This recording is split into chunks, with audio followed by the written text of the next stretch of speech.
বন্ধুরা আমার, আপনাদের সামনে আজকে আমি একটি হাদিস বলবো যা গুরুত্বপূর্ণ সবার জন্য। আমাদের শুনতেই হবে হাদিসগুলো, আমরা ভুলের পথে চলে যাই। এই জন্য হাদিস কোরআন শোনা বা বোঝা অনেক জরুরি আমাদের জন্য হয়ে থাকে।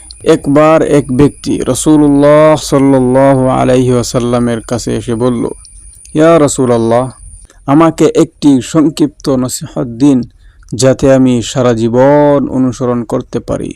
রাসূলুল্লাহ সাল্লাল্লাহু আলাইহি ওয়াসাল্লাম উত্তরে বললেন, তুমি রাগ করো না।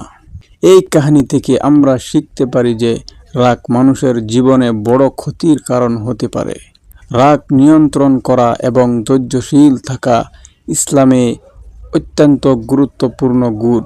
ধৈর্যশীলতা এবং রাগ নিয়ন্ত্রণের মাধ্যমে আমরা আমাদের ব্যক্তিগত এবং সামাজিক জীবনে শান্তি এবং সুস্থিরতা বজায় রাখতে পারি। বন্ধুরা, একটি কথা মাথায় রাখবেন, রাগ গুসা যখন মানুষের মাথায় উঠে যায় তখন মানুষ অনেক কিছু জঘন্য কাজ করে ফেলে। রাগ থামানোর কিছু রাসূলুল্লাহ সাল্লাল্লাহু আলাইহি ওয়াসাল্লাম বলে দিয়েছেন, যার মধ্যে একটি আপনাদের সঙ্গে আমি শেয়ার করব। রাসূলুল্লাহ সাল্লাল্লাহু আলাইহি ওয়াসাল্লাম একজন সাহাবীকে দেখতে পেলেন, সে খুব রাগান্বিত ছিলেন। তখন রাসূলুল্লাহ সাল্লাল্লাহু আলাইহি ওয়াসাল্লাম তাকে বললেন, রাগ থামানোর জন্য একটি বাক্য আমার জানা আছে, সেটি কি তোমাকে আমি বলে দিব?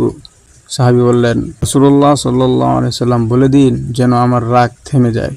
তখন রাসূলুল্লাহ সাল্লাল্লাহু আলাইহি ওয়াসাল্লাম বলল, তুমি এ বাক্য পড়ো, আউযু বিল্লাহি মিনাশ শাইতানির রাজিম। তোমার রাগ একেবারেই থেমে যাবে ইনশাআল্লাহ।